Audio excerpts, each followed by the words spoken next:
O programa a seguir revela a logística e o planejamento por trás do assassinato de 6 milhões de pessoas. Para ilustrar o horror do crime, fotos e artefatos raramente vistos serão apresentados. Algumas dessas imagens são fortes. Recomenda-se precaução. O Holocausto é tão colossal que não pode ser compreendido em sua totalidade. Precisa ser entendido em sua especificidade. Imagem por imagem, fato por fato, momento a momento, história por história. Estava com medo. Eu sabia que depois que passasse do portão, a única coisa que encontraria seriam as câmaras de gás. E o interessante é ver o aspecto específico dentro de seu contexto maior. Se colocavam 1000 pessoas em vagões de carga. Então precisavam de 25 vagões. Quando se analisa cada fotografia... No fotograma podemos ver a moldura na janela e os corpos sendo queimados. Quando se analisa cada documento... Não havia um setor da sociedade alemã que pudesse dizer não estávamos envolvidos. Atingiu toda a sociedade. Encontra-se uma história muito maior. Os nazistas apresentaram um tipo de revolução no mundo. Eles apresentaram um novo conceito, uma nova possibilidade. Eles apresentaram a possibilidade de eliminar um povo da face da Terra. Como podemos tornar o Holocausto relevante para o século XXI? O meu maior sonho é que o Holocausto fosse irrelevante.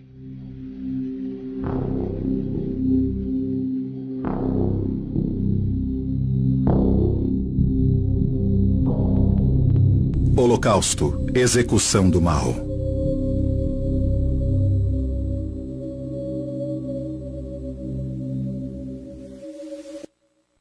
Acho que é muito difícil para as pessoas ter que lidar com o lado emocional do Holocausto, pois como um grupo de pessoas podia ser tão odiado e considerado tão perigoso por ser quem era, a ponto de chegarem à conclusão de que deviam eliminá-lo da face da Terra.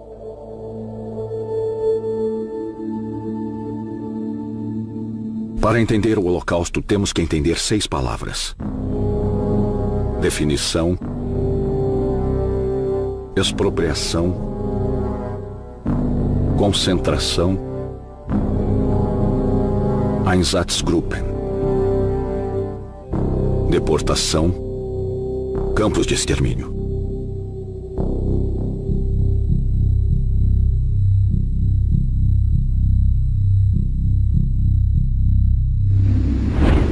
Definição.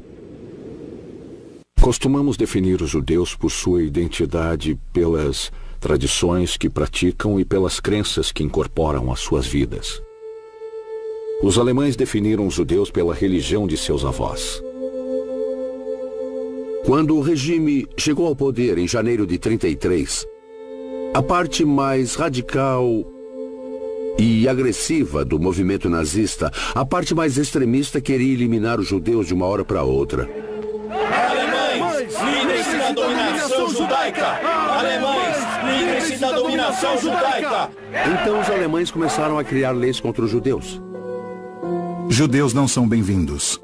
Logo, os judeus foram expulsos não apenas do serviço público, mas também de áreas da sociedade em que havia muitos judeus, como educação, universidades, professores, advogados, médicos. Os judeus se tornaram desnecessários. Leis de proteção do sangue de Nuremberg. No auge desse período inicial de legislação surgiram as leis de Nuremberg para determinar oficialmente a cidadania na Alemanha, quem era e quem não era cidadão alemão. Mas foram oferecidas apenas as definições para não cidadãos, e as únicas pessoas definidas como não cidadãos da Alemanha eram os judeus. Nome dos passageiros. Eles foram obrigados a adicionar Israel como nome do meio para homens e Sara para mulheres a partir de 1938. O Cogumelo Venenoso. Livro infantil antissemita publicado em 1938. Em outros momentos da história, os judeus podiam se converter ou podiam se esconder ao adotar o estilo de vida do país anfitrião. Mas sob a teoria racial durante o período nazista, os judeus eram judeus por causa do sangue que corria em suas veias. Não importava o que estava em seus corações nem em sua mente. Só importava seu sangue. Segundo essa teoria, não poderiam se livrar dos judeus através da conversão, como fizeram durante a Inquisição, por exemplo. Só havia uma forma de acabar com os judeus, e era matando-os. Há uma trilha gigante que nos leva direto aos livros infantis nas escolas, aos filmes populares e a vários tipos de coisas que os nazistas fizeram que nem sempre estavam diretamente relacionadas aos judeus, mas que faziam parte de uma visão abrangente de mundo, em que os judeus não tinham lugar. E chegavam, inclusive, a ser anti-humanos, anti-alemães, anti-arianos. Eles desempenhavam um papel negativo, portanto, tinham um lugar. E nesse lugar, finalmente, eles deixavam de existir.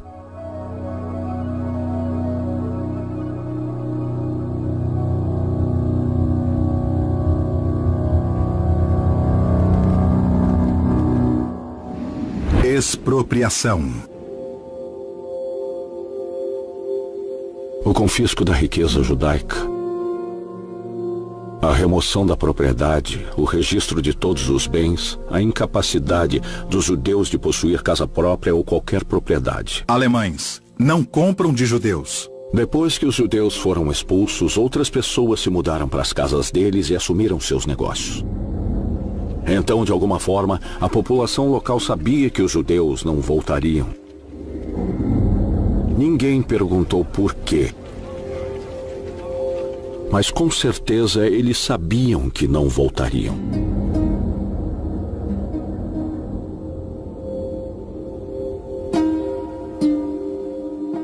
Um dos artefatos alemães mais marcantes para mim no nosso museu histórico é um jogo chamado Judenhaus, ou Fora Judeus.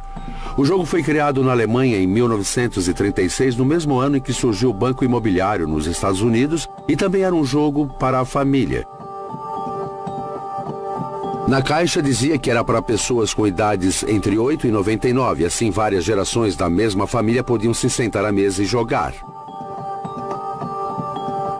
No jogo, cada participante tinha um pino, jogava os dados e andava pelo tabuleiro. Quem atingisse o objetivo primeiro vencia. E qual era o objetivo?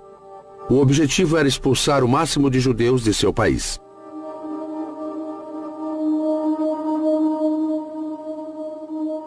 De 33 a 39, 80% das propriedades de judeus foram apreendidas. 50% das empresas de judeus foram fechadas. E 50% dos judeus foram desalojados. Eu encontrei um documento que era uma carta de uma mulher não judia escrita para a sogra sobre a Noite de Cristais, um massacre de novembro. Noite dos Cristais, ataque contra judeus, alemães e austríacos. No início temos a impressão de que ela sentia pena dos judeus porque contava o que acontecera, como os nazistas haviam entrado nas casas dos judeus e saqueado tudo. Mas daí o tom mudava e ela dizia que ao ver tudo que fora jogado na rua, que fora retirado de dentro das casas dos judeus, então ela percebera que os judeus eram ricos e possuíam coisas que os não-judeus não tinham ou não tinham o suficiente.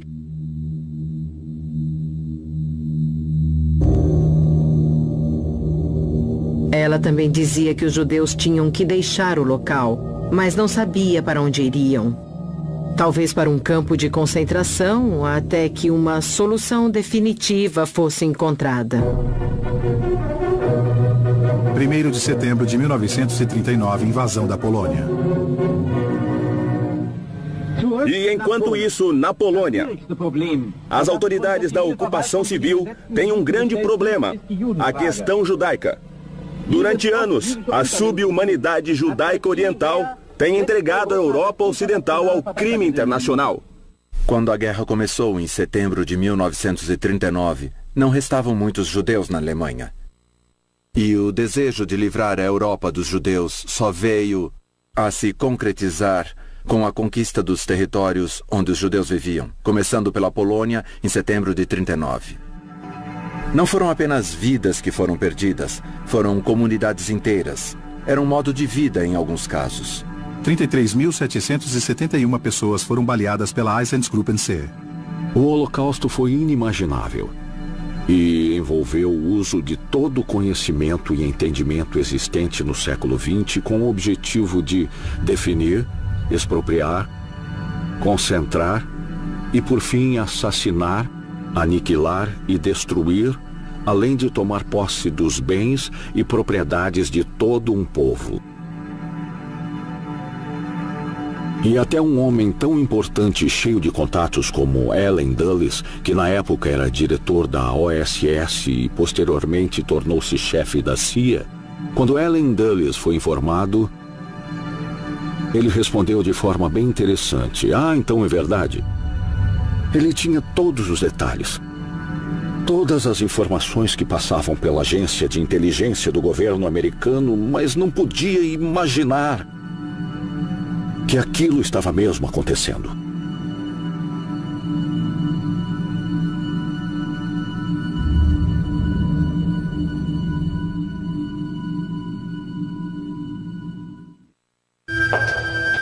Museu Memorial do Holocausto dos Estados Unidos. Laboratório de Conservação.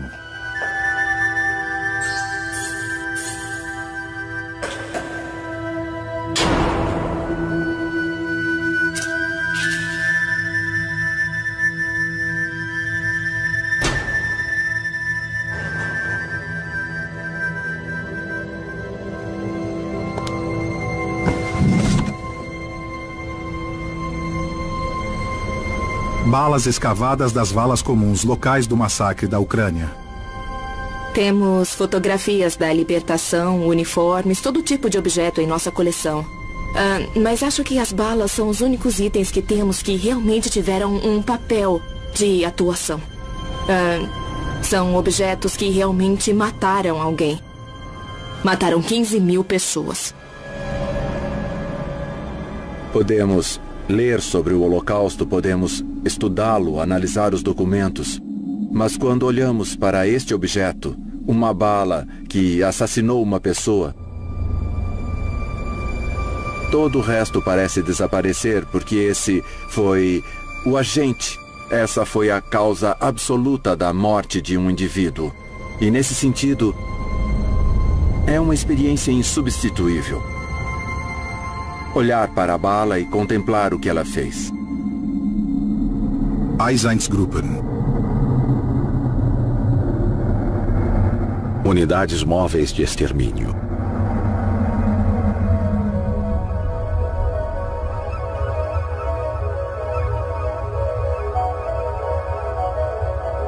Eram homens que destruíam desenfreadamente aldeias, cidades, comunidades inteiras, pessoa por pessoa, de cidade em cidade, bala por bala, dia após dia.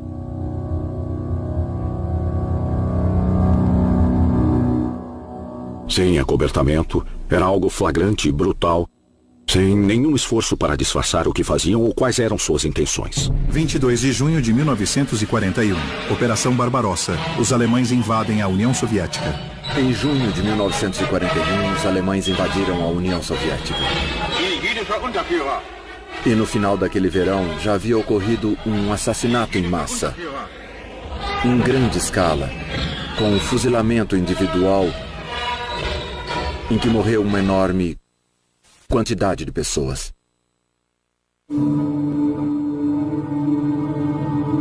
Nono Forte, Kaunas, Lituânia. 2.007 homens, 2.920 mulheres e 4.273 crianças fuziladas. 29 de outubro de 1941. Einsatzgruppen A.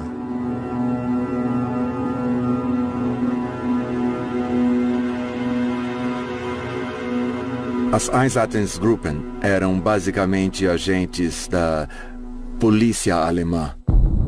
E no início do verão de 1941, começaram a matar os homens nas aldeias e cidades.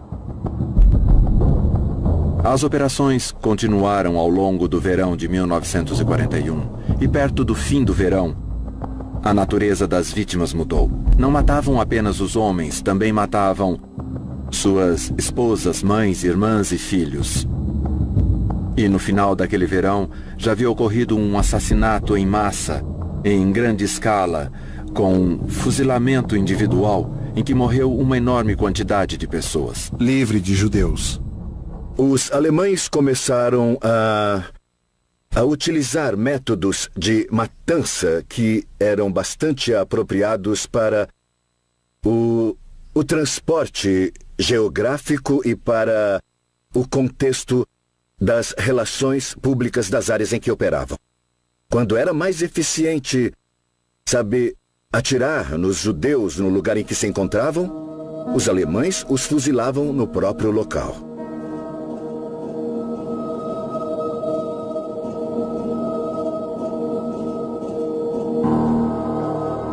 Em uma das fotos do que acreditamos ser um assassinato cometido pela Einsatzgruppen, vemos um soldado apontando uma arma para uma mulher que carregava o filho nos braços.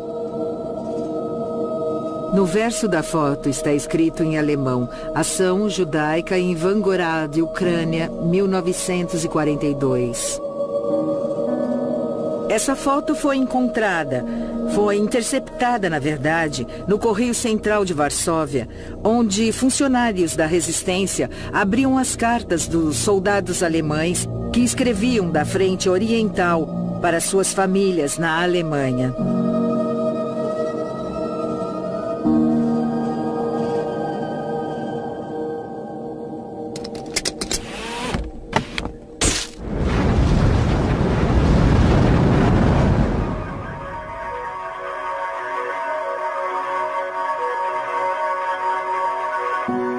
Em 16 de outubro de 1941, os moradores da aldeia ucraniana de Lubny foram reunidos por um grupo de operação especial ligado ao exército invasor alemão.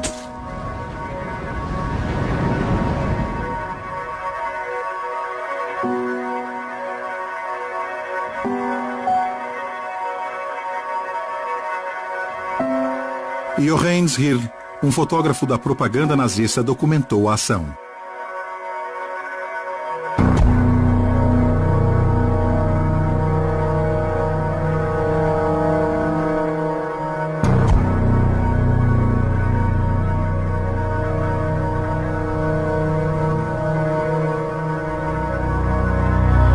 Após estas fotografias serem tiradas, os homens, mulheres e crianças retratados seriam mortos fuzilados a queima-roupa.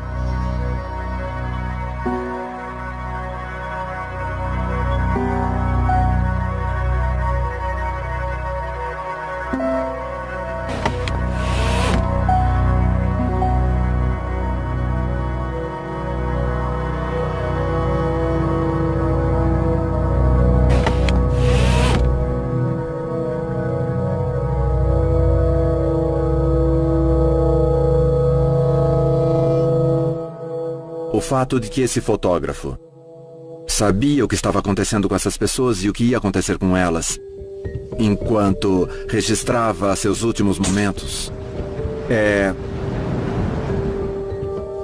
na minha opinião, algo horripilante. Nem sei descrever. Ele sabia qual seria o futuro imediato dessas pessoas, a morte. E teve calma suficiente para focar sua câmera, determinar a abertura do diafragma e apertar o botão do obturador. Isso diz algo sobre a natureza dessas operações. Cortesia do Instituto de Pesquisa Social de Hamburgo. Quando pensamos em como retratar as unidades móveis de extermínio e os mortos no Museu Memorial do Holocausto dos Estados Unidos, Torre de Faces, houve uma divergência sobre o que mostrar.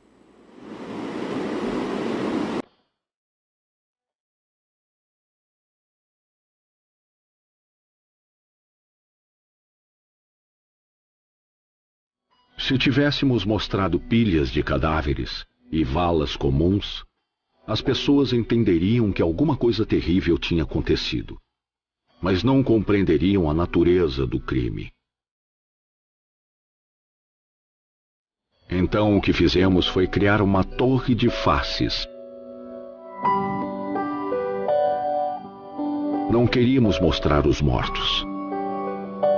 Queríamos mostrar os vivos e deixar que imaginassem o que era e que já não existia mais. Os judeus da cidade de Eixiskes, na Lituânia, foram mortos no 3º dia do Ano Novo Judaico. Eles haviam se reunido na sinagoga para o Rosh Hashanah, o Ano Novo Judaico, e foram presos lá. Mais tarde foram levados da sinagoga para o campo de extermínio com o rabino e os anciãos da comunidade liderando o grupo, e então foram mortos um por vez. Em vez de mostrar os mortos, nós mostramos os vivos. Um piquenique em família. Uma criança em uma cadeira, usando um uniforme naval. Uma mãe abraçando os filhos.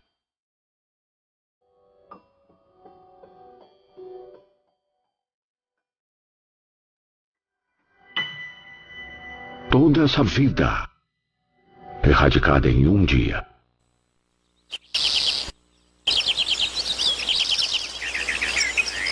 Último muro restante.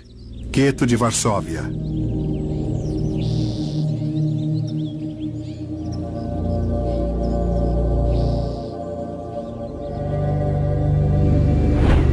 Concentração. Primeiro, vamos pensar em concentração não como campos de concentração, mas como reservas que foram criadas para conter os judeus, para contê-los por um tempo.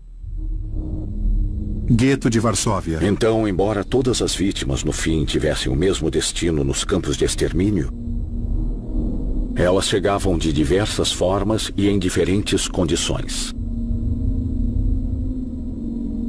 Na Polônia, o processo de guetização durou do fim de 1939 e início de 1940 até 1942. Então, em 1943, quando os judeus chegaram aos campos, já estavam magros e sem recursos materiais.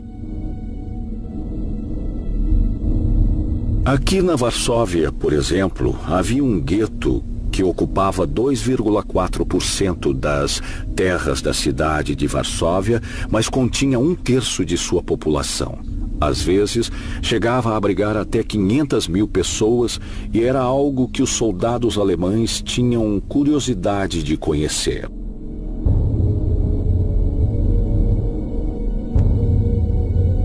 As equipes de filmagem nazistas frequentavam o gueto de Varsóvia e tiravam fotos para fazer suas próprias propagandas. Eram equipes que vinham e filmavam tanto a pobreza como a riqueza do gueto. Então eram conhecidas por filmar judeus na rua que pareciam bem vestidos e os levavam para restaurantes que mostravam muita abundância de comida e bebida. E faziam os judeus se sentarem e parecerem felizes e contentes por comer e beber. Mas também mostravam os judeus mais pobres do gueto nas acomodações em que viviam. Mostravam a pobreza extrema, as pessoas mortas na sarjeta, às vezes até despidas. Era o que filmavam.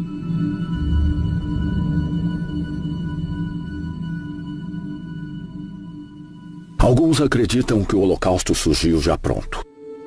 Eu não penso assim. Unidades prisionais e guetos forçados de 25 a 30 mil. Vejo muita improvisação, muita experimentação. Polônia ocupada, 6 campos, mais de 150 subcampos. Vejo muitos inícios e interrupções, com falhas e inovações. Alemanha, Áustria.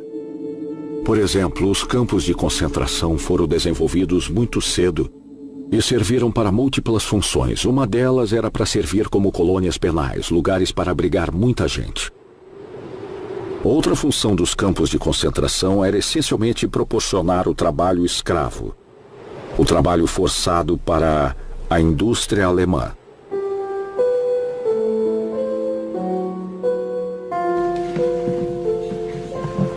Arquivo do campo de Ravensbrück.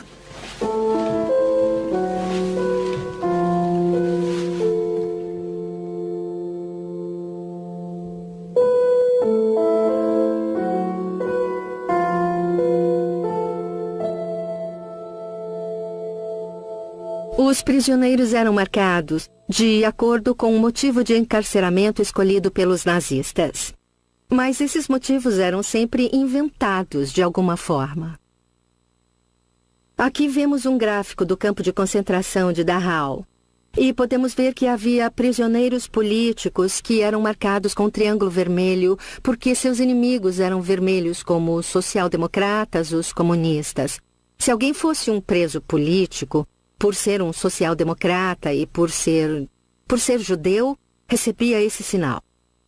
E o mais sarcástico é que esses sinais para os judeus foram combinados com as marcas de triângulo amarelo ou com um triângulo de outra cor, e juntos eles formavam uma estrela de Davi.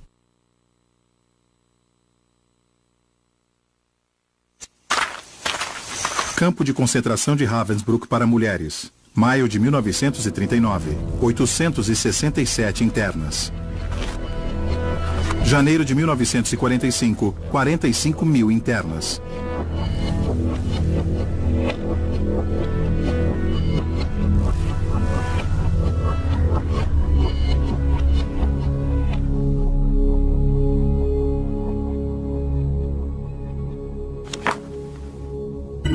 Álbum do campo de Ravensbrück, 1941. Existe um álbum completo com mais ou menos 92 fotos que a SS criou para mostrar ao mundo como era fantástico o sistema que utilizavam nos campos de concentração. O álbum é uma espécie de documento bizarro, porque não documenta a realidade de Ravensbrück, mas a forma como a SS queria representar o campo de concentração. Eu achava e continuo achando surpreendente como a função dos guardas da SS mudou com o tempo.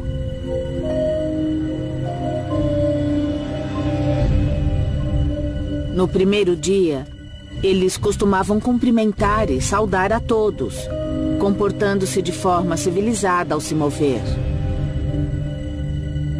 Mas depois de 3 ou 4 dias, eles aprendiam a perder essa civilidade, mudando a forma como se comportavam e começando a agir como guardas da SS. Ao colocá-los em determinado ambiente, aos poucos, podemos mudar os seres humanos, podemos transformar suas formas civilizadas de se comportar em um sistema terrível de tortura e até de atrocidade.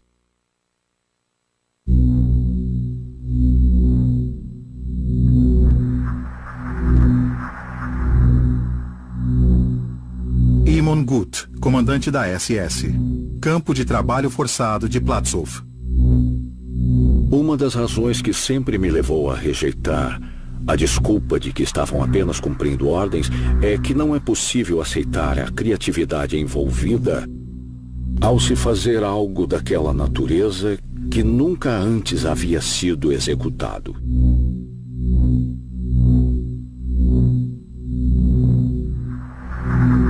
Gut descansando na varanda da vila com vista para o campo.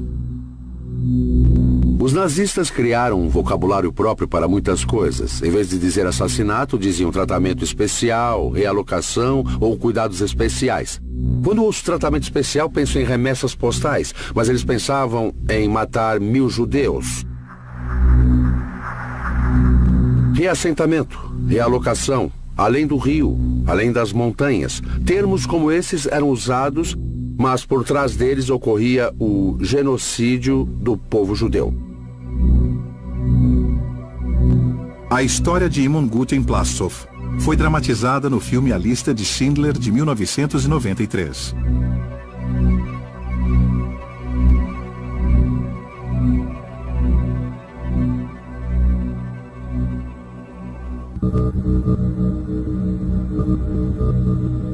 Esta é uma carta que foi jogada de um trem no final de agosto de 1942 pelo Dr. Otto Simmons. Esta parte diz: meus queridos, estamos a caminho da Polônia, nada ajudou. Há 50 de nós em cada vagão. Sejam fortes, valentes e corajosos, e eu serei também. Fui despojado de tudo. Beijos, Otto. Esse é o último registro que temos de Otto Simmons. A carta só chegou à esposa de Otto com a ajuda de um trabalhador ferroviário francês anônimo, que escreveu: prezada senhora, encontrei esta carta depois que um dos trens com judeus passou por aqui. Espero que isso agrade. E está assinada trabalhador ferroviário. Neste caso era 1942, relativamente no início da guerra e no início do Holocausto na Europa Oriental. Mas este trabalhador ferroviário já sabia que passavam trens com judeus. Em 20 de janeiro de 1942, 80% dos judeus que morreriam no Holocausto ainda estavam vivos. 16 meses depois, 4 em cada 5 judeus que morreriam no Holocausto já estavam mortos. O que aconteceu na conferência de Wannsee foi, essencialmente, a enunciação da política da solução final para o problema judeu. Ou seja, o assassinato de todos os judeus.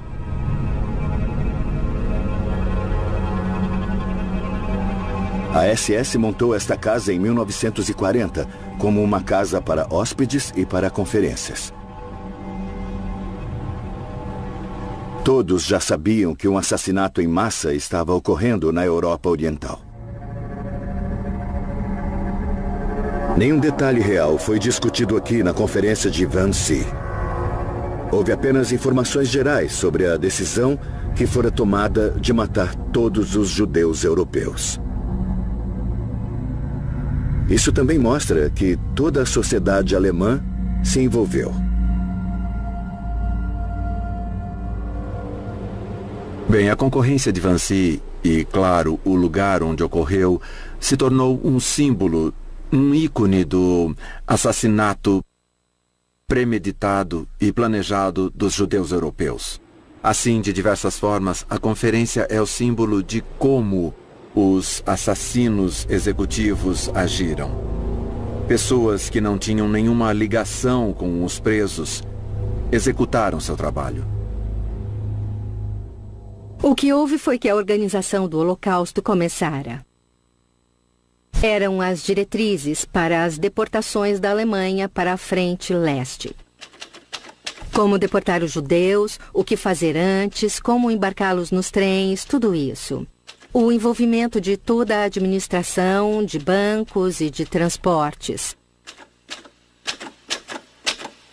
Então, não havia um setor da sociedade alemã que pudesse dizer: não estávamos envolvidos na deportação ou no Holocausto. Aqui vemos que atingiu toda a sociedade. Houve um envolvimento no Holocausto e no roubo dos deportados.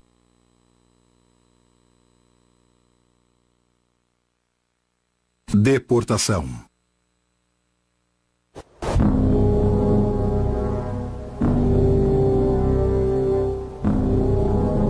Os trens se tornaram um símbolo do Holocausto de forma tão dramática quanto os campos de extermínio. As ferrovias representavam a novidade, a nova forma de matar que os nazistas haviam inventado. Em retrospecto, os guetos eram um ponto de retenção. Era uma reserva para os judeus até que a infraestrutura para sua destruição fosse criada. Os trens se tornaram um elo indispensável, pois levavam os judeus do gueto, onde estavam concentrados, para onde havia sido deportados e forçados a ficar juntos. E o que acontecia com eles? Trens, deportação, aniquilação.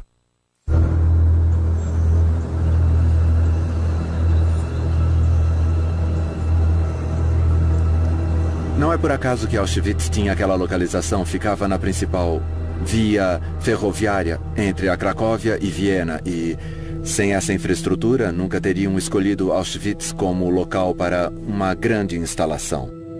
O mesmo vale para Treblinka, Sobibor e Belzec.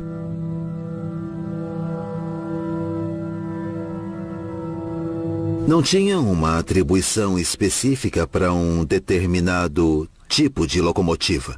Usavam principalmente locomotivas de carga, que chegavam a uma velocidade máxima de 80 km por hora.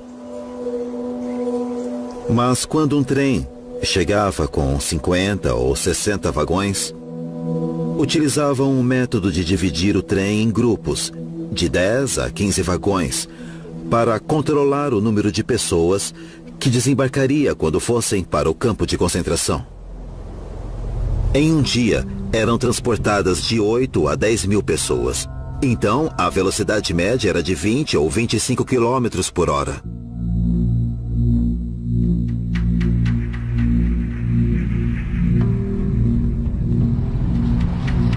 Os vagões de carga foram usados porque podiam ser trancados por fora.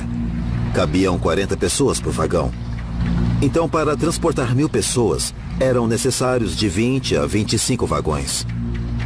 Na Polônia, a situação era diferente. A polícia pediu às ferrovias que fornecessem um trem para 5.000 pessoas. 60 era o número máximo de vagões que podiam ser utilizados, de acordo com o regulamento, ou 120 eixos.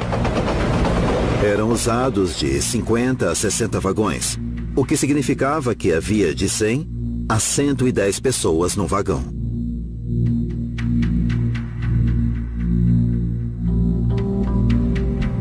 Os trens de deportação da Europa Ocidental e da Alemanha costumavam ser acompanhados por um destacamento de 12 a 15 policiais e um oficial. Aos sábados, até a SS só trabalhava meio período na época. Então deixavam os judeus no trem até a manhã de segunda-feira, quando voltavam a trabalhar o dia inteiro. Eles não permitiam que seu fim de semana fosse prejudicado pela chegada do trem de deportação. Museu Memorial do Holocausto dos Estados Unidos. Álbum de fotografias de Carl Hocken.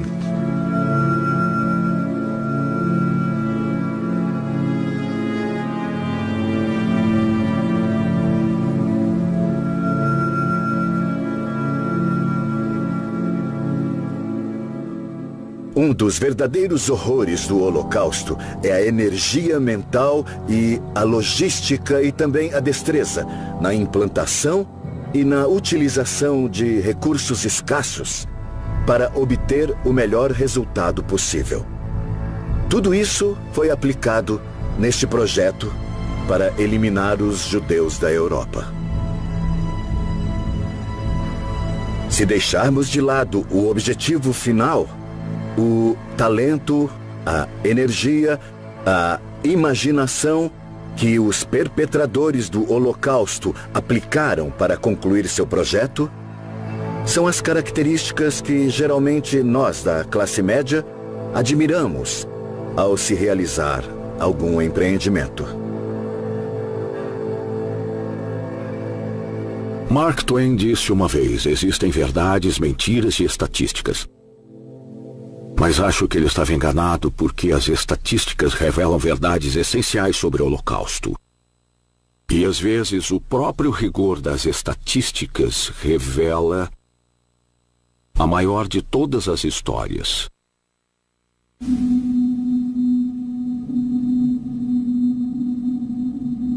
Quer conhecer os judeus húngaros? 437.402 judeus. 147 trens, 54 dias, do dia 15 de maio ao dia 8 de julho.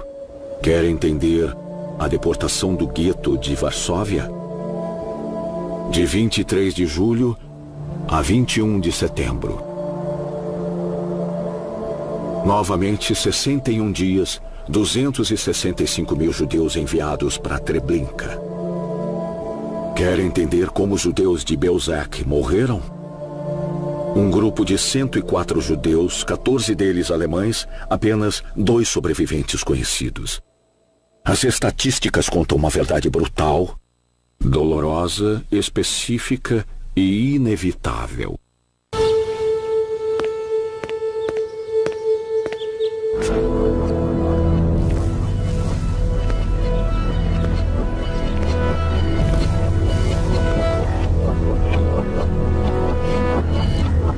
Campo de extermínio de Chełmno, Polônia ocupada pela Alemanha.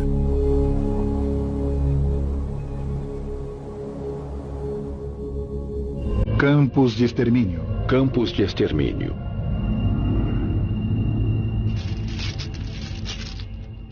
Eu estava envolvido na reconstrução do memorial em Belzec. E nas valas comuns que descobrimos sob o campo encontramos chaves. Uma série de chaves. Não costumamos pensar na chave como algo poderoso, mas vou contar o que essa chave pode representar. A vítima saiu de casa numa manhã e esperava voltar um dia. A casa ainda estaria lá e a pessoa ainda estaria viva. Museu Chełmno.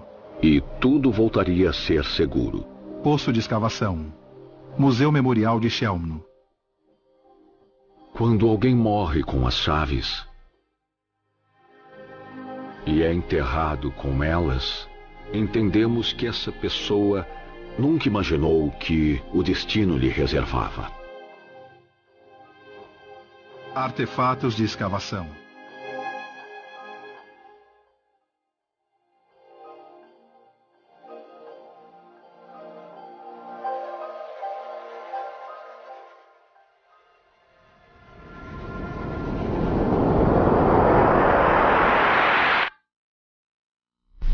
O sistema nazista de campos de concentração é muitas vezes incompreendido. Muitos confundem campo de extermínio com campo de concentração e acreditam que ser enviado para um campo de concentração era uma sentença de morte. Isso não é verdade. Muitos sobreviveram aos campos de concentração e poucos sobreviveram aos campos de extermínio. Sobibór está localizado em uma parte bem remota da Polônia. Mas era uma visão tão estranha e assustadora que, mesmo enquanto o Holocausto ocorria, os alemães decidiram que este lugar nunca poderia ser visto nem conhecido. Então eles destruíram todo o campo.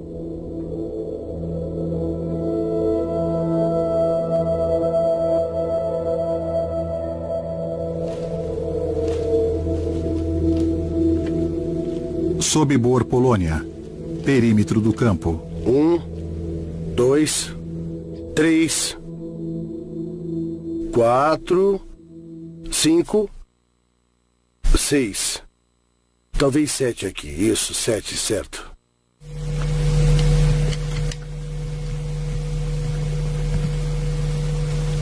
Encontramos aqui os buracos dos postes. 3 linhas de buracos. Podemos ver uma linha aqui, até aquelas árvores. De um lado não encontramos nada. Agora, do outro, encontramos vários objetos. Encontramos pedaços de dentes e de ossos humanos nessa área aqui. E isso é muito importante para nós porque saberemos o que foi que aconteceu aqui. E esse é o nosso objetivo.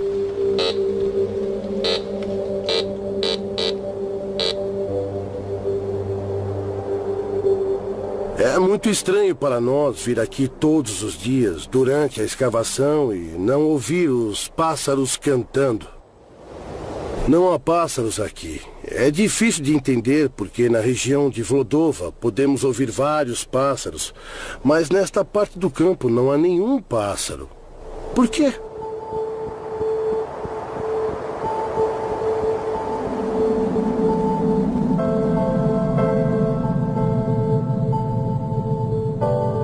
Memorial Sobibór. Sobibór, Polônia. Sobibór foi construído apenas por um curto período para o extermínio de milhares de judeus. Só isso. Foi o palco da morte. É muito complicado porque temos uma grande compreensão dos outros campos, mas em Sobibór temos uma situação bem diferente. Nenhuma. Mas, aos poucos, estamos chegando à verdadeira história deste campo. As escavações arqueológicas foram muito importantes. Chuveiro, câmara de gás de Sobibor. Foi um momento incrível para nós quando vimos o chuveiro na areia. Este lado do chuveiro deve ser e é para mim o símbolo do Holocausto. Realmente trata-se do Holocausto.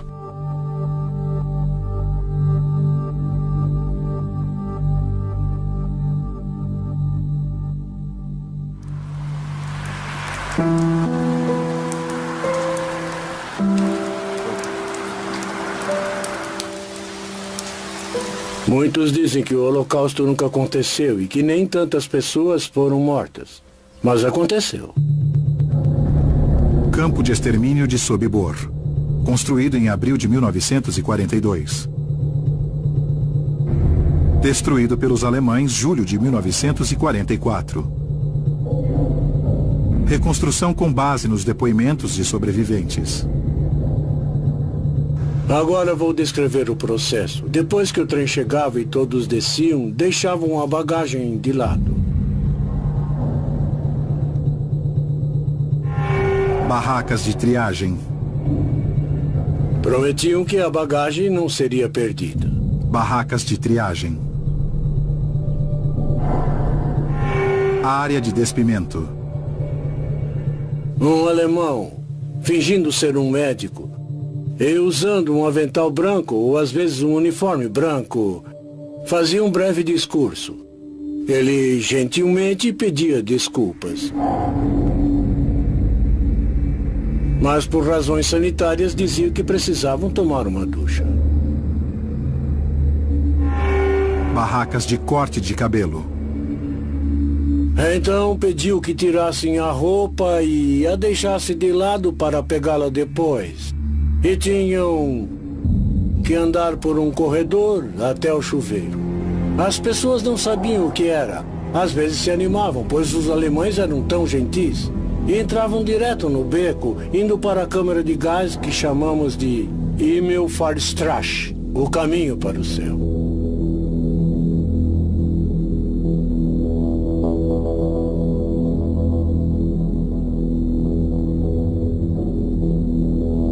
Câmara de gás. Talvez 1 ou 2 minutos depois que começaram a soltar o gás, depois que acionaram o motor, eu ouvi um grito bem alto. Mas depois diminuiu.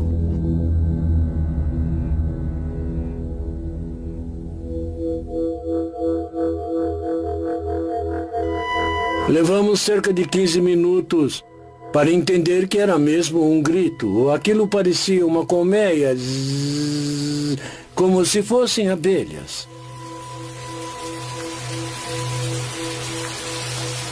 Então ficava tudo em silêncio.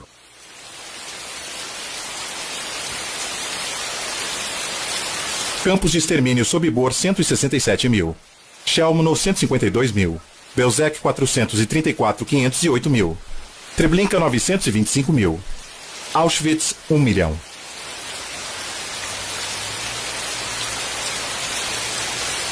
Total de mortos 2.857.000 a 3.139.000 pessoas.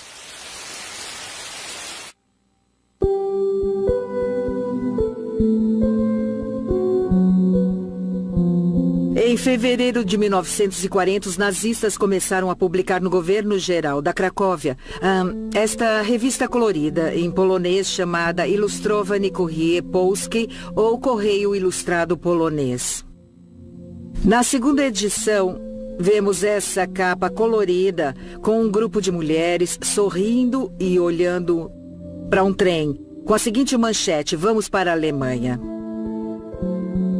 E aqui podemos ver trabalhadores supostamente felizes cultivando a terra na Alemanha. Uma fila de pessoas indo para o trabalho.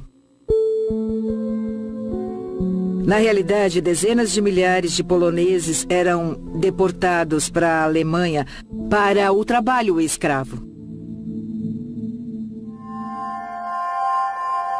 Pensando bem, Holocausto é o nome dado ao assassinato dos judeus europeus. Mas a perseguição nazista também incluía os ciganos, os prisioneiros políticos e trabalhadores forçados. Então havia todo um esquema de perseguição e também de assassinato.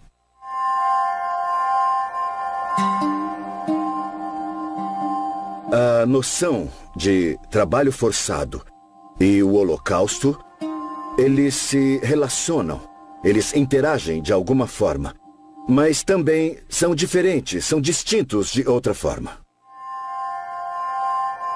Máquinas de gravar placas de endereços. O Holocausto é a perseguição e a aniquilação de judeus europeus patrocinada pelo Estado. A definição não inclui vítimas não judias. Dito isso, em 1945 havia nada menos que 8 milhões de trabalhadores estrangeiros, a maioria trabalhadores forçados. Isso atuando dentro das fronteiras alemãs. Estamos aqui no Berlin Underworld Association, um dos abrigos do período da Segunda Guerra Mundial. O que estamos vendo é um antigo armário de Adrema, que eram as máquinas de gravar placas de endereços. É de uma fábrica que ficava em Tempelhof, em Berlim. Muitos anos após a guerra, encontramos este armário com várias gavetas cheias de cartões feitos de alumínio. Por isso ainda podiam ser lidos no ano 2000. Havia 12 mil cartões, 12 mil nomes. 12 mil cartões no total e 4.700 trabalhadores escravos. Em cada cartão estava escrito o nome do trabalhador e de onde ela ou ele vinha. Tenho vários cartões de identificação na minha mão. Em cada um deles há uma pessoa registrada. Aqui, por exemplo, temos Alicia Kulesza. Ela era da Polônia. Pelas datas, vejo que ela nasceu em 1928 e veio para a fábrica de Lorentz em 1945. Então, ela tinha 17 anos.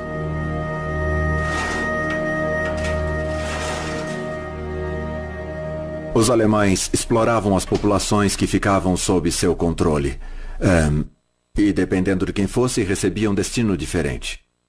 Mas um dos principais meios de exploração era o trabalho.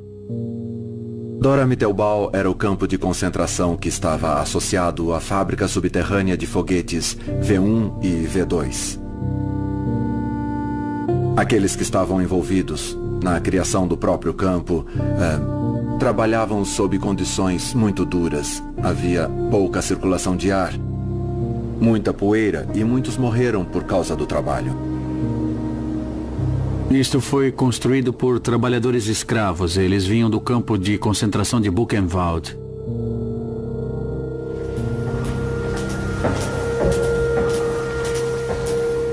A área onde estamos fica sob uma montanha. Era totalmente segura contra as bombas dos americanos ou britânicos.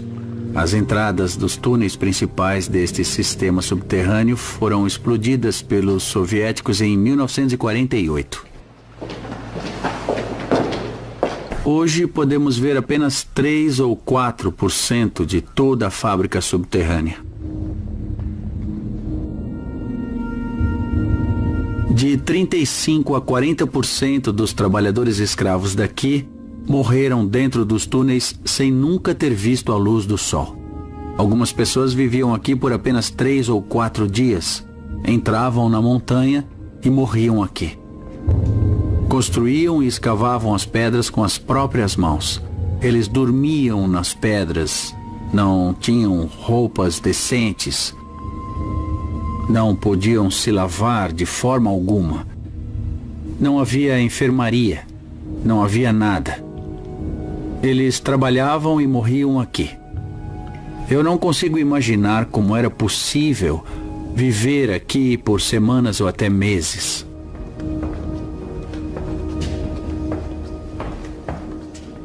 Aqui podemos ver que há água, são 4 metros de profundidade. E acho que sob a água há muitos restos de peças dos foguetes que eram produzidos aqui.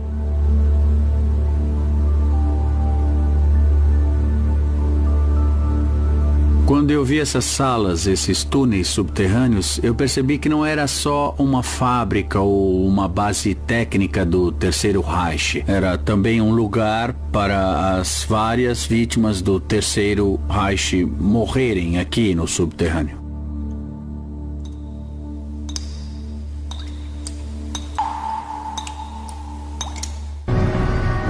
Foto de reconhecimento aéreo dos aliados, 26 de junho de 1944, Auschwitz-Birkenau. O Holocausto é a busca constante e incessante por matança que atingiu estágios cada vez maiores de perfeição. Auschwitz eram 3 campos em um. Uma colônia penal, um campo de trabalho escravo e um campo de extermínio. A colônia penal era Auschwitz I, utilizada principalmente para abrigar prisioneiros poloneses. Auschwitz I. Buna Monowitz e 40 subcampos eram campos de trabalho escravo. O terceiro campo era Auschwitz II, ou Birkenau, que era o campo de extermínio. Birkenau.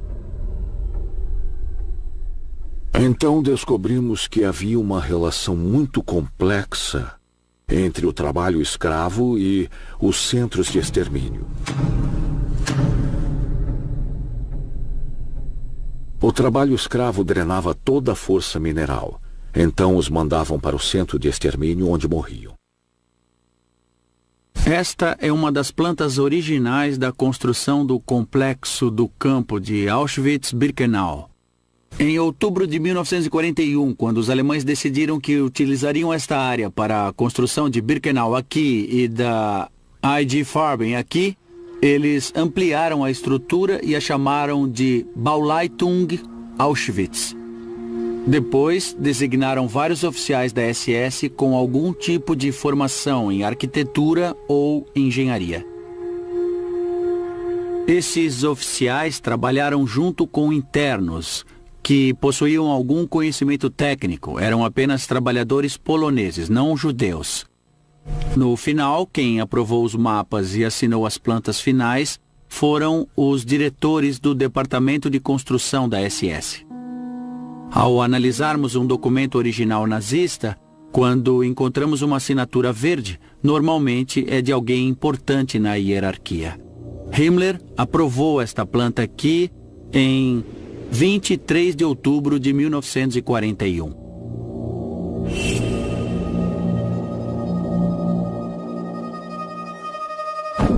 Verão de 1944. Rudolf Hess, o comandante de Auschwitz, se gabava de que o campo era o ápice do processo de extermínio. Ele podia fazer isso porque lá matavam rápido e de forma limpa. Auschwitz, ironicamente, também foi um lugar onde a própria infraestrutura permitiu que o campo desempenhasse seu papel. Havia 44 vias passando por Auschwitz. Enquanto em Penn Station, em Nova York, há apenas 21 vias e a estação fica lotada em fins de semana prolongados. O maior número de vias paralelas nos Estados Unidos é de 49, em Chicago. Crematório 2.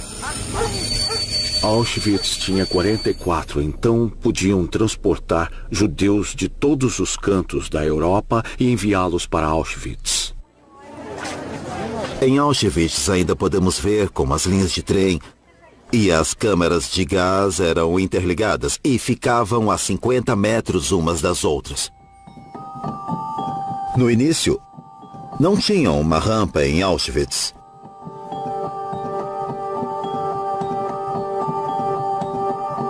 Tinha apenas uma plataforma de madeira na estação de carga. Os judeus saíam dessa plataforma e andavam a pé, a céu aberto, por 3 quilômetros até o campo de extermínio.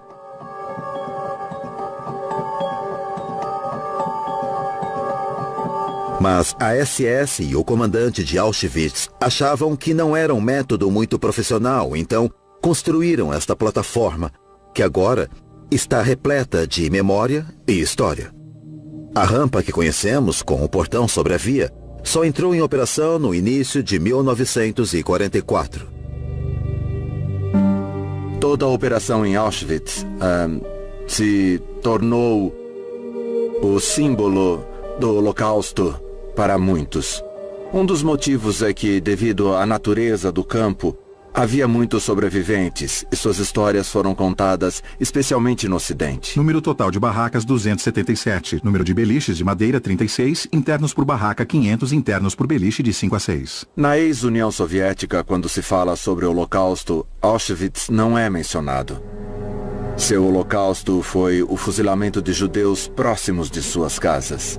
4 câmaras de gás, capacidade diária de processamento 8.000 planejada, 6.000 por dia. Trata-se mais da memória e de como foi construída. Morreram muito menos pessoas em Auschwitz do que as que foram fuziladas pela Einsatzgruppen e seus colaboradores. Contagem de morte em Auschwitz, 1941 a 1945. Prisioneiros de guerra russo, 15.000. Ciganos, 21.000. Poloneses, 70.000 a 74.000. Judeus, 1 milhão.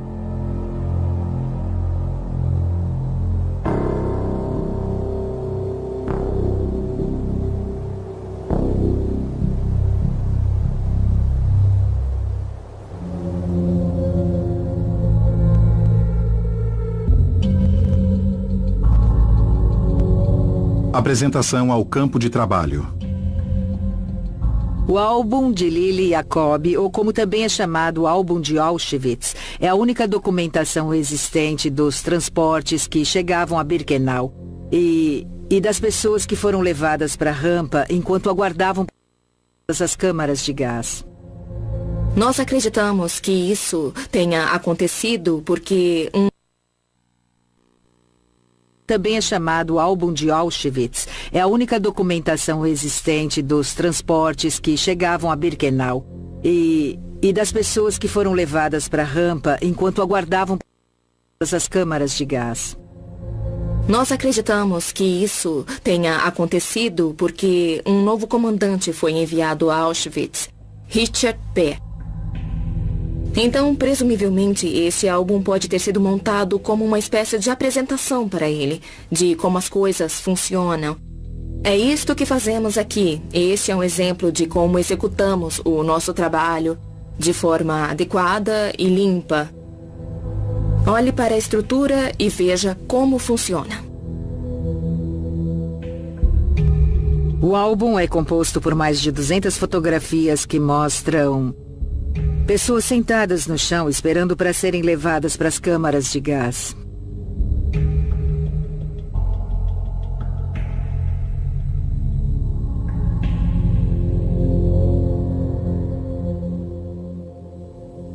Vemos homens e mulheres sendo selecionados na rampa. Mulheres na chegada. Vemos as pilhas de seus pertences. É óbvio que as fotos foram tiradas por um fotógrafo oficial, porque os diferentes ângulos são do alto de um trem, como se olhasse para baixo, para as multidões reunidas na rampa. Reassentamento de judeus na Hungria. As fotografias foram muito bem impressas, com uma bela caligrafia descrevendo todas as imagens da chegada e da seleção. Não era algo aleatório que foi reunido, mas algo que foi cuidadosamente elaborado.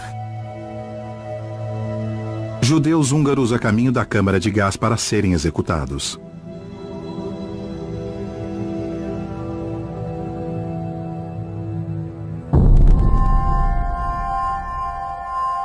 Em outubro de 1943, Himmler disse que fazer o que tinham feito, conquistar o que haviam conquistado, quando tão poucos haviam feito o mesmo de forma tão humana, fazia daquele momento um capítulo da história alemã que nunca seria escrito nem contado. Então pode-se perguntar se nunca seria escrito nem contado, como eu sei? Porque no fundo da sala, apesar do próprio Himmler dizer que nunca seria escrito nem contado, havia um velho gravador que ocupava muito espaço e que gravava tudo o que Himmler dizia. Por quê? Porque ele tinha orgulho do que fazia e queria registrar para a história.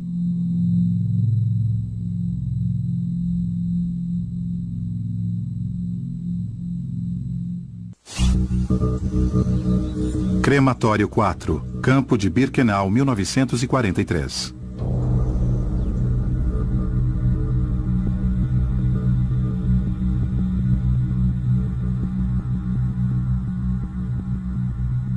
As primeiras grandes câmaras de gás em Auschwitz não puderam ser ativadas, porque o material para queimar os cadáveres naquela época não podia ser transportado por trens civis no início de 1943.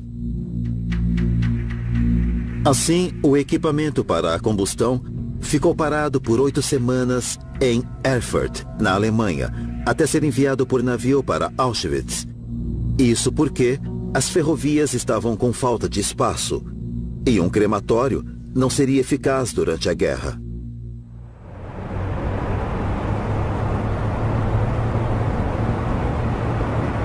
Estamos no antigo prédio da administração da empresa Topf e Filhos.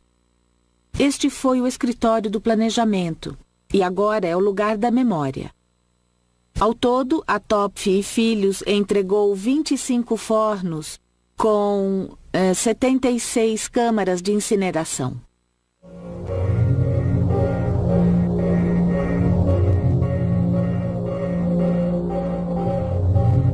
Os engenheiros construíram fornos e desenvolveram técnicas de assassinato em massa que a SS ainda nem havia vislumbrado.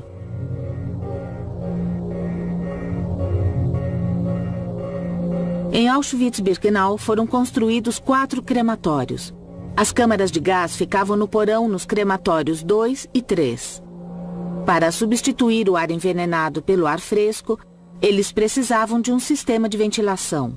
E esses sistemas também foram feitos pela Topf e Filhos.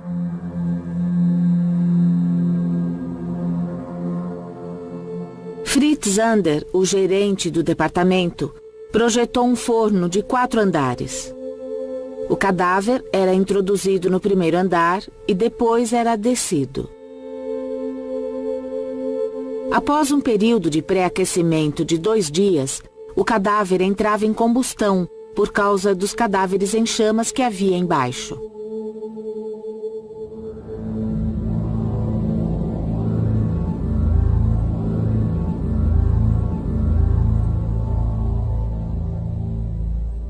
Estamos no antigo escritório de planejamento do local onde Kurt Prüfer trabalhava.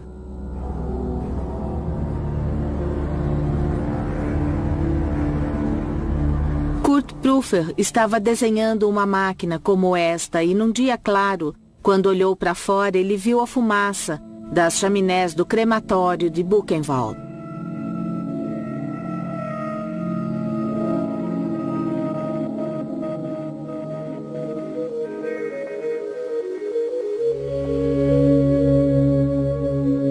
Quando Kurt Prüfer construiu o forno para a SS, ele queria aumentar a sua renda e queria ser reconhecido como um bom engenheiro.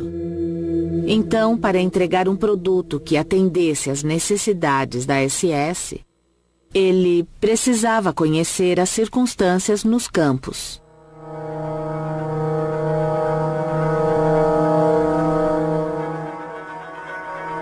O gás Zyklon B precisava de uma temperatura de 26 graus para se tornar fatal. E Kurt Prüfer sabia disso. Portanto, ele sugeriu à SS que pré-aquecesse as câmaras de gás com o calor desperdiçado dos fornos em Auschwitz-Birkenau. Ele trabalhou no projeto em seu tempo livre em casa.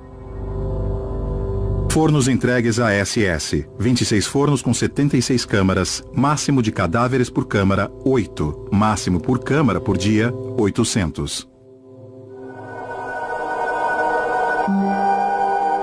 Em Em maio e junho de 1944, o número de pessoas envenenadas a gás e depois queimadas em Birkenau atingiu o limite. Eram mais de 132 mil por mês. Para dar conta da quantidade de cadáveres, fogueiras foram acesas. No outono daquele mesmo ano, Sonderkommando fotografou as fogueiras, Unidade de encarceramento especial, e os corpos sendo queimados. Claro que fizeram isso clandestinamente. Fotografaram da janela de uma barraca próxima a uma fogueira acesa.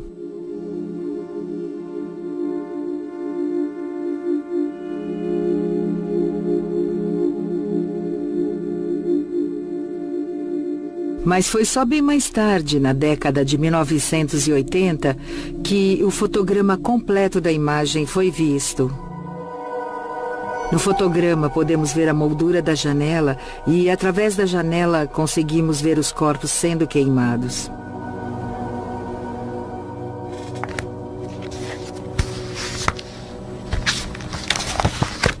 Acho que há um mal-entendido sobre Auschwitz. De que a SS, que trabalhou lá, só supervisionava os internos e levava as pessoas para as câmaras de gás, o que não é verdade. Os oficiais dedicavam seu tempo, seu trabalho, e quando acabava, haviam feiras de livros e jogos da SS. Há registros de que deviam manter os cães na coleira e garantir que as guardas mulheres não deviam visitá-los em seus aposentos sem supervisão.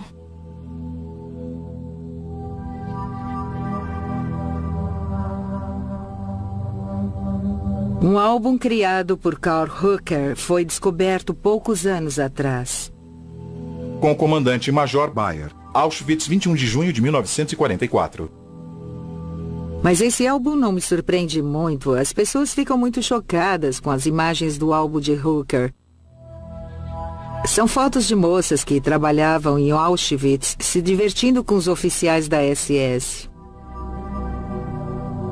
Uma imagem mostra um grupo de homens importantes da SS cantando enquanto eram acompanhados por um acordeonista.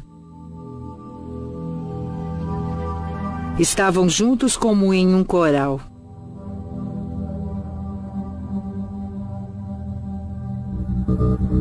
Neste álbum encontra-se uma das poucas fotos de Mengele, o médico da morte, retratado em Auschwitz. Dr. Joseph Mengele, capitão da SS, diretor médico. Temos todos esses registros. Sabemos que essas pessoas cometiam crimes em massa, em uma grande escala.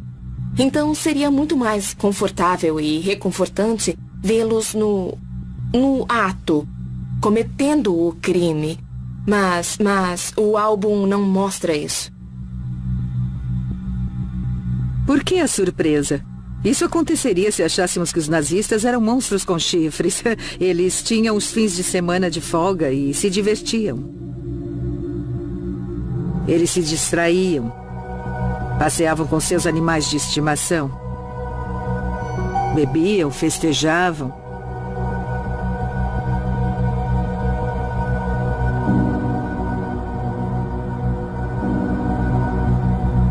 Estudo o Holocausto há anos.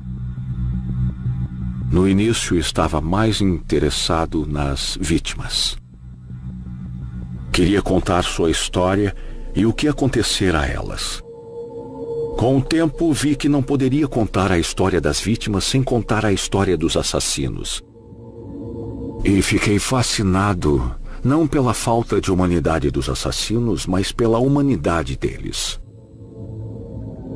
Se todos os assassinos fossem sádicos e demônios malignos, o mundo estaria mais protegido das implicações do Holocausto, porque não diria que homens comuns, dadas as circunstâncias extraordinárias, podiam se tornar assassinos sistemáticos.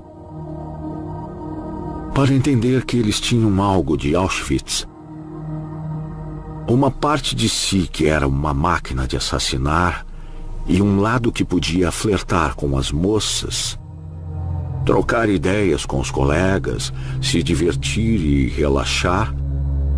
Isso representa um desafio humano para nós, porque significa que homens e mulheres comuns São capazes de cometer os atos extraordinários, terríveis e cruéis, de fazer coisas horríveis.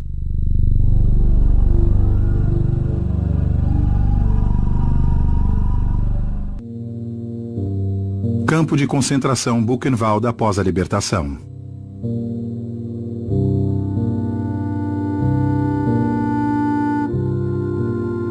Alemães locais forçados a ver as atrocidades. –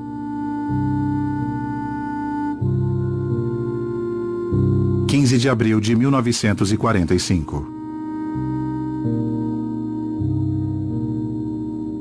Muitos alemães que tinham acesso à informação e sabiam sobre os campos de concentração ficaram chocados com a enormidade, com a grandiosidade, com o horror que presenciaram.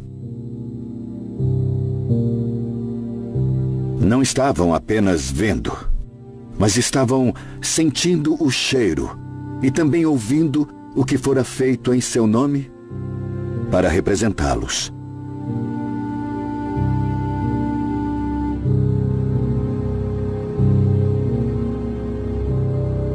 E para criar uma conexão, hoje, com os alemães, que são netos ou até mesmo bisnetos dessa geração, ainda há a questão de que aquilo foi feito em nome da Alemanha. Estes são alguns dos artefatos que foram encontrados. É uma parte de sua história. Podem ser contra, mas precisam lidar com isso. Não é apenas a história de seu país, é a história de sua família. Então eles enfrentam questões emocionais muito complicadas. Eles entendem a história e, em muitos casos, sentem uma responsabilidade especial de proteger contra qualquer coisa que possa surgir e fazer eco a essa história.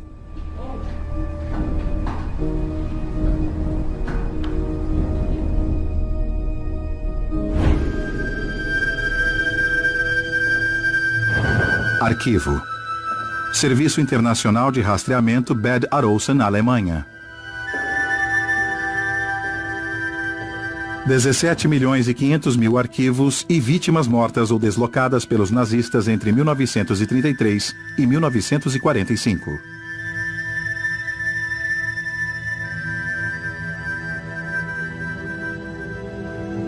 Esta é a maior coleção original sobre as vítimas do período nazista.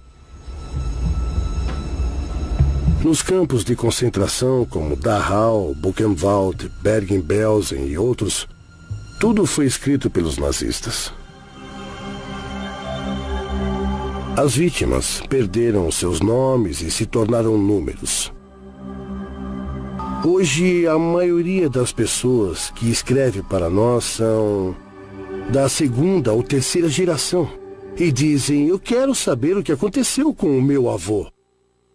Por isso precisamos da documentação.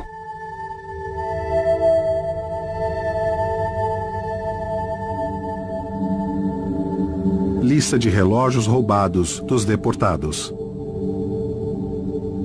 Temos aqui no Serviço Internacional de Rastreamento de Arquivos cerca de 2.000 envelopes com carteiras, fotos, relógios, anéis, pulseiras, entre outras coisas. Agora estamos fazendo uma nova identificação dos objetos. É muito difícil porque primeiro precisamos identificar as pessoas nas fotos. Às vezes, nos envelopes originais dos campos, onde havia uma burocracia eficiente, encontramos o nome do interno. Aqui vemos que era um interno do campo de concentração de Neuengamme. E ele deixou este pequeno relógio, um anel e outros objetos de valor que não estão mais neste envelope, ou seja, foram levados. Campo de concentração de Sachsenhausen, Oranienburg, Alemanha.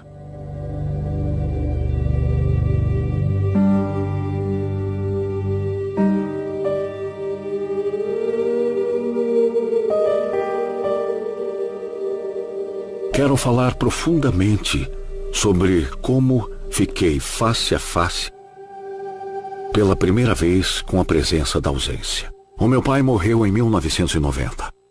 Eu sou um judeu religioso, então observamos o período de luto e ficamos em casa recebendo as visitas durante 7 dias, o que chamamos de Shiva.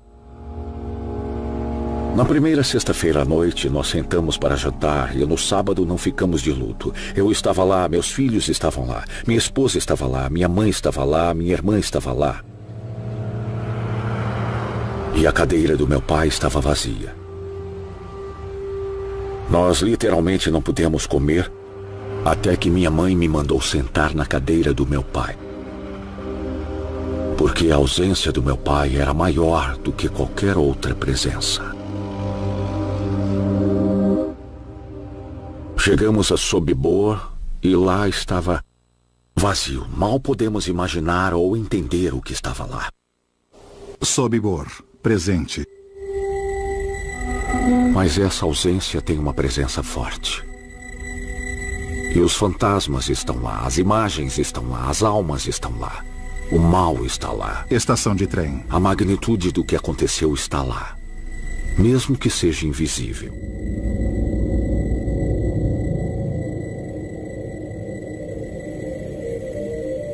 Se olharmos hoje para os locais de destruição, há um paradoxo.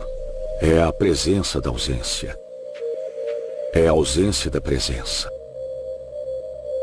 Vemos algo e o que vemos também é o que não está lá. E se não vemos algo, então essa presença paira sobre nós de uma forma extraordinária. Museu Memorial do Holocausto dos Estados Unidos. Pense no que viu. Eu não sou judia. E que eu saiba, ninguém da minha família lutou na Segunda Guerra. Então eu não tenho muita conexão pessoal com isto. Mas lido com esses artefatos todos os dias e não posso evitar a formação de um elo pessoal.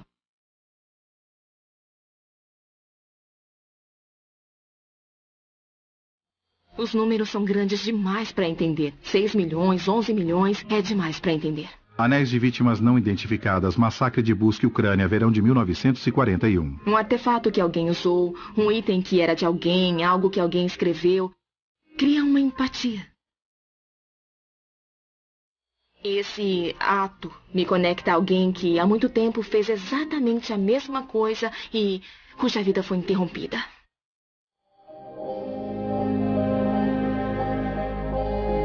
Acho que os números não provocam tanta emoção. E como o Holocausto é o crime mais bem documentado da história, eu estou convencida de que a verdade está ali.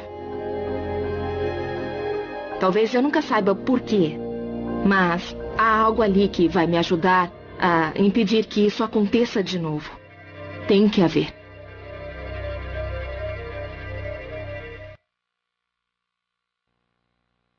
Anti-alemães, anti-arianos. Eles desempenhavam um papel negativo, portanto, tinham um lugar. E nesse lugar, finalmente, eles deixavam de existir.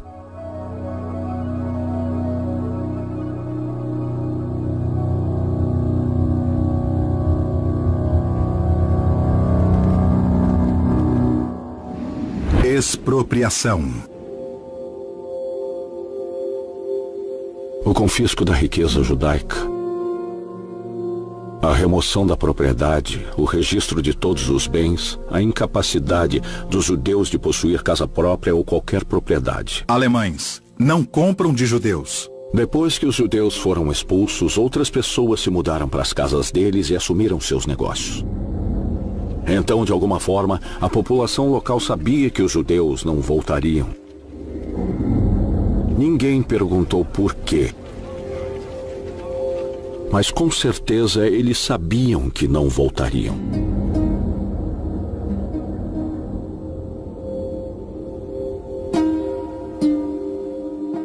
Um dos artefatos alemães mais marcantes para mim no nosso museu histórico é um jogo chamado Judenhaus, ou Fora Judeus. O jogo foi criado na Alemanha em 1936, no mesmo ano em que surgiu o Banco Imobiliário nos Estados Unidos, e também era um jogo para a família. Na caixa dizia que era para pessoas com idades entre 8 e 99, assim várias gerações da mesma família podiam se sentar à mesa e jogar. No jogo, cada participante tinha um pino, jogava os dados e andava pelo tabuleiro. Quem atingisse o objetivo primeiro vencia. E qual era o objetivo? O objetivo era expulsar o máximo de judeus de seu país.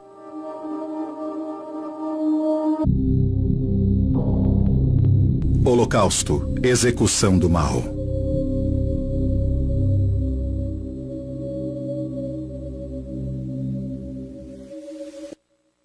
Acho que é muito difícil para as pessoas ter que lidar com o lado emocional do Holocausto, pois como um grupo de pessoas podia ser tão odiado e considerado tão perigoso por ser quem era, a ponto de chegarem à conclusão de que deviam eliminá-lo da face da terra.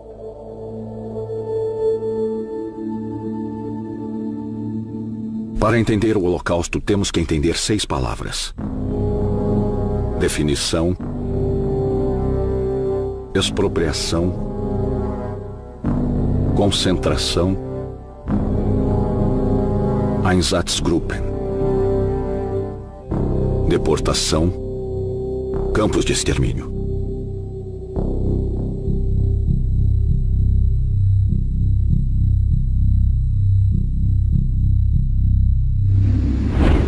Definição. Costumamos definir os judeus por sua identidade pelas tradições que praticam e pelas crenças que incorporam às suas vidas. Os alemães definiram os judeus pela religião de seus avós. Quando o regime chegou ao poder em janeiro de 1933, a parte mais radical e agressiva do movimento nazista, a parte mais extremista, queria eliminar os judeus de uma hora para outra. Alemães, livrem-se da dominação judaica! Alemães, livrem-se da dominação judaica! Então os alemães começaram a criar leis contra os judeus. Judeus não são bem-vindos. Logo, os judeus foram expulsos não apenas do serviço público, mas também de áreas da sociedade em que havia muitos judeus, como educação, universidades, professores, advogados, médicos. Os judeus se tornaram desnecessários. Leis de proteção do sangue de Nuremberg. No auge desse período inicial de legislação, surgiram as leis de Nuremberg para determinar oficialmente a cidadania na Alemanha, quem era e quem não era cidadão alemão. Mas foram oferecidas apenas as definições para não cidadãos, e as únicas pessoas definidas como não cidadãos da Alemanha eram os judeus. Nome dos passageiros. Eles foram obrigados a adicionar Israel como nome do meio para homens e Sara para mulheres a partir de 1938. O Cogumelo Venenoso. Livro infantil antissemita publicado em 1938. Em outros momentos da história, os judeus podiam se converter ou podiam se esconder ao adotar o estilo de vida do país anfitrião. Mas sob a teoria racial durante o período nazista, os judeus eram judeus por causa do sangue que corria em suas veias. Não importava o que estava em seus corações nem em sua mente. Só importava seu sangue. Segundo essa teoria, não poderiam se livrar dos judeus através da conversão, como fizeram durante a Inquisição, por exemplo. Só havia uma forma de acabar com os judeus, e era matando-os. Há uma trilha gigante que nos leva direto aos livros infantis nas escolas, aos filmes populares e a vários tipos de coisas que os nazistas fizeram que nem sempre estavam diretamente relacionadas aos judeus, mas que faziam parte de uma visão abrangente de mundo, em que os judeus não tinham lugar. E chegavam, inclusive, a ser anti-humanos. De 33 a 39, 80% das propriedades de judeus foram apreendidas. 50% das empresas de judeus foram fechadas. E 50% dos judeus foram desalojados. Eu encontrei um documento que era uma carta de uma mulher não judia escrita para a sogra sobre a Noite de Cristais, um massacre de novembro. Noite dos Cristais, ataque contra judeus, alemães e austríacos. No início temos a impressão de que ela sentia pena dos judeus porque contava o que acontecera, como os nazistas haviam entrado nas casas dos judeus e saqueado tudo. Mas daí o tom mudava e ela dizia que ao ver tudo que fora jogado na rua, que fora retirado de dentro das casas dos judeus, então ela percebera que os judeus eram ricos e possuíam coisas que os não-judeus não tinham ou não tinham o suficiente.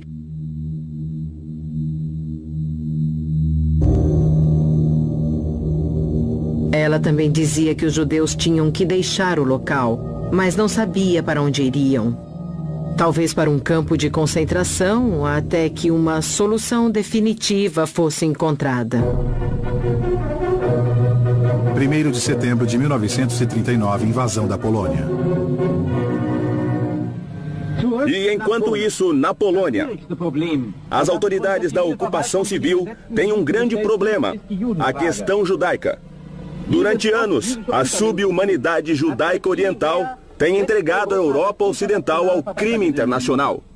Quando a guerra começou em setembro de 1939, não restavam muitos judeus na Alemanha. E o desejo de livrar a Europa dos judeus só veio a se concretizar com a conquista dos territórios onde os judeus viviam, começando pela Polônia. O programa a seguir revela a logística e o planejamento por trás do assassinato de 6 milhões de pessoas. Para ilustrar o horror do crime, fotos e artefatos raramente vistos serão apresentados. Algumas dessas imagens são fortes. Recomenda-se precaução. O Holocausto é tão colossal que não pode ser compreendido em sua totalidade. Precisa ser entendido em sua especificidade. Imagem por imagem, fato por fato, momento a momento, história por história. Estava com medo. Eu sabia que depois que passasse do portão, a única coisa que encontraria seriam as câmaras de gás. E o interessante é ver o aspecto específico dentro de seu contexto maior. Se colocavam 1000 pessoas em vagões de carga. Então precisavam de 25 vagões. Quando se analisa cada fotografia... No fotograma podemos ver a moldura na janela e os corpos sendo queimados. Quando se analisa cada documento... Não havia um setor da sociedade alemã que pudesse dizer não estávamos envolvidos. Atingiu toda a sociedade. Encontra-se uma história muito maior. Os nazistas apresentaram um tipo de revolução no mundo. Eles apresentaram um novo conceito, uma nova possibilidade. Eles apresentaram a possibilidade de eliminar um povo da face da Terra. Como podemos tornar o Holocausto relevante para o século XXI? O meu maior sonho é que o Holocausto fosse irrelevante.